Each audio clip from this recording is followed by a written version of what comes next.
G'day everyone, it's your Uncle Jojo. Great to see you all again.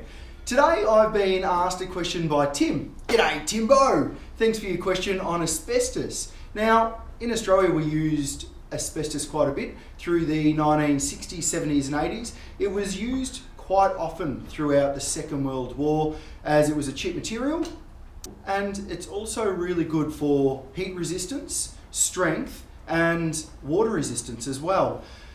Asbestos dates back, by my research, asbestos dates back to about 45,000 years ago. The Finnish used it in their pottery.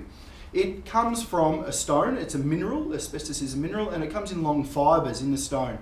The way that we get asbestos is actually usually by dynamite. We drill holes in and we explode it. There's reports and cases about 2,000 years ago, dating back, to Roman slaves getting infections of the lungs from working in asbestos mines. And in about 1879, 1880, Quebec started the very first commercial asbestos mine.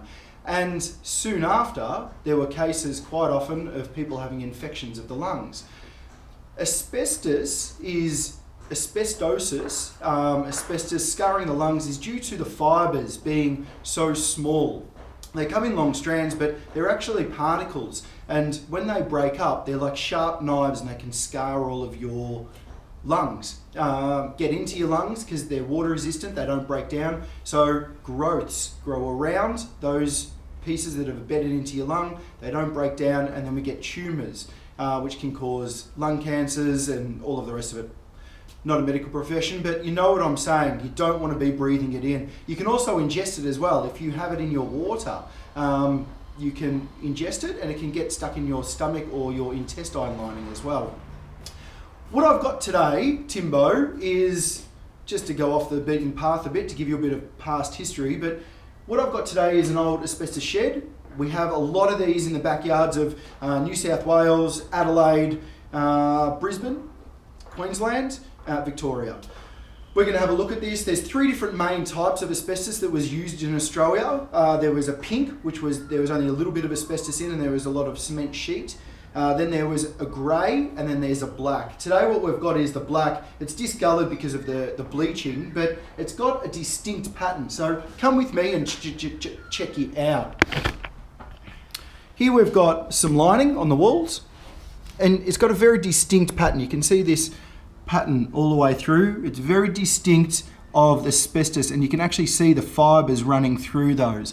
We've also got the asbestos on the roof lining as well. More walls and more walls. So when we have a look at a place like this and we can see that we've got asbestos lining on the walls and the ceiling, what we need to do is we need to register the job with WorkSafe, and we get the professionals in to remove it. It needs to be wet down to reduce any dust particles that get put into the air. Once that's done, then we can start removing full sheets. We try not to break up any of it.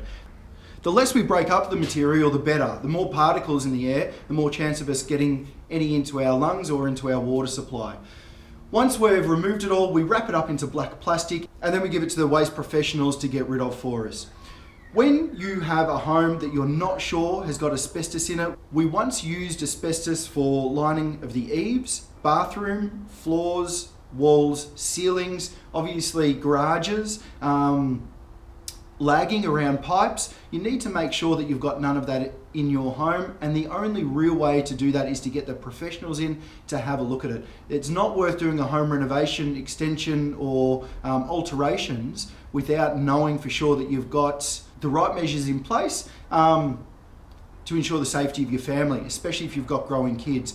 There's a recent article that I read of a 45-year-old man just this year that's got 3 children and has got asbestos. Now, he never grew up in the trade, but he grew up in an area where his dad used to come home, worked in a place of construction that used asbestos, and obviously then had asbestos dust on his clothes. Now, his son used to dress up in his dad's overalls and things and play in the backyard. Not all of us get asbestosis from working around it.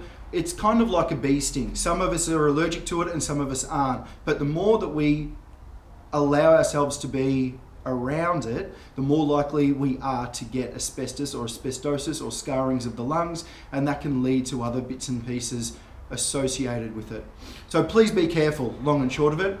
Timbo, that's just one type of asbestos that you can see here. It's all on the ceilings, it's all over the walls. We need the professionals in to get rid of it for us. Again, we've got the pink, we've got the grey, and we've got the black. You need to be super careful on any one of those. And there was a recent report of some coming over from overseas in sheets as well. So although we may thought we got rid of it, we haven't got rid of it.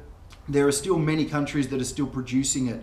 It's been banned in the EU in about 2003. America tried to ban it a couple of times, but they still use it in small bits and pieces. So let's just ban it. We know that it's not safe for us. Thanks for watching. Any questions or queries about that, flick them over. I'll do the best I can to answer them. Otherwise, until next time, thanks for watching and stay awesome.